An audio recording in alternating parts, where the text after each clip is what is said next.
So here I am. I've got the Sea of the Cotswold to my left, and it's hard to sort of get a sense. I'll try and swing it round as to how beautiful it is out there at the moment. The iPhone doesn't pick it up at all.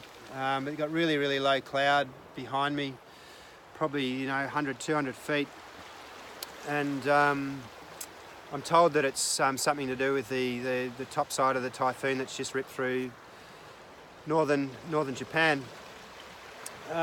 It's been a really, really tough afternoon.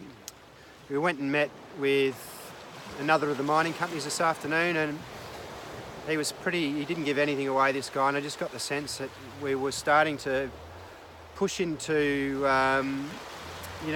without more solid connections, we were starting to risk opening ourselves up to the FSB, which is the successor to the KGB, and I don't want to get caught up in that spying stuff again as I did earlier in the year. We got back to the hotel, and I just got a sense that there was too much risk going to Susumun, 700 kilometres away, with dealing with people that I didn't know, trying to photograph something that no one wants to be associated with at all, or if they do, it's very, very quiet. And I just felt that there was too much risk. So when we got back to the hotel, I basically told the translator that I was with that we should go and talk to the owner of the hotel.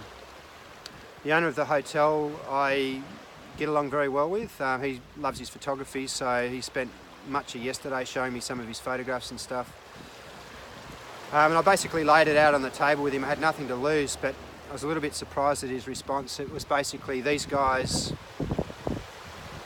are illegal, and if you get caught with them, you could go to jail for 5 years, which is a little bit of a shock. So I had basically two choices at that point. I could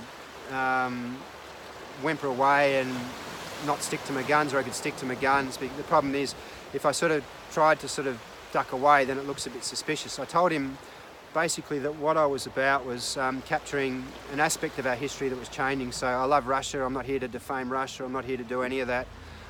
My purpose is to capture manual methods of mining that won't be around in 50 years' time. So in 50 years' time, these photographs are potentially going to be historically important.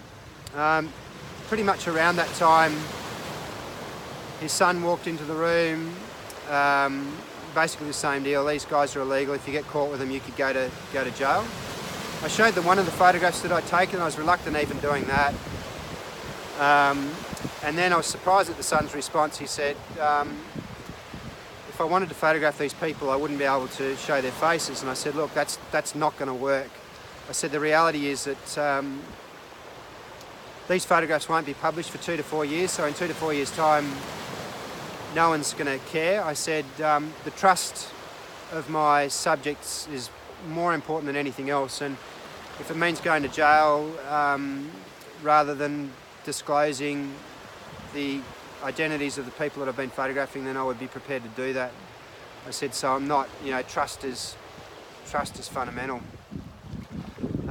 They've come back to me and basically said that they will have more of an update for them. They'll come back to me with some information tomorrow. Now, I don't know what that's going to mean. I think I'm on the right side of them. I think they like me. The father, who is the owner of the hotel, basically said if I wanted to go down to North Korea, he knows people, the Consul General or whoever it is down there, he can just ring him up and get me a visa into North Korea very, very quickly. I told him that my focus here is on finishing this project, and I basically said to them that there's going to be two outcomes with this project. One is I'll finish the project, or the second is I will die trying to finish the project. And I think they're a little bit surprised at that.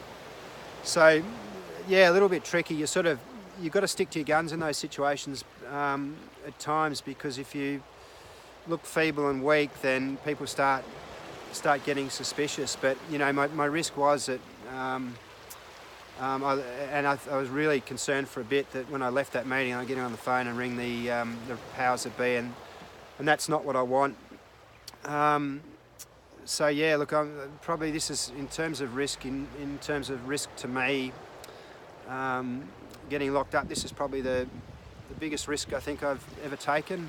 I don't think I've come close to doing anything like this before. I got tailed in Pakistan a few years ago, but that was different.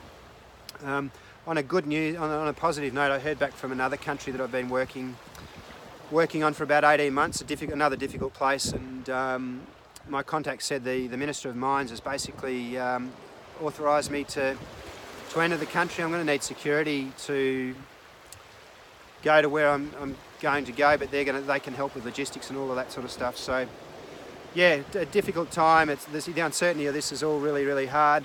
I'm trusting my gut the whole way, and as soon as I sense something's dying in the arse or not going anywhere, I'm sort of basically pulling rank.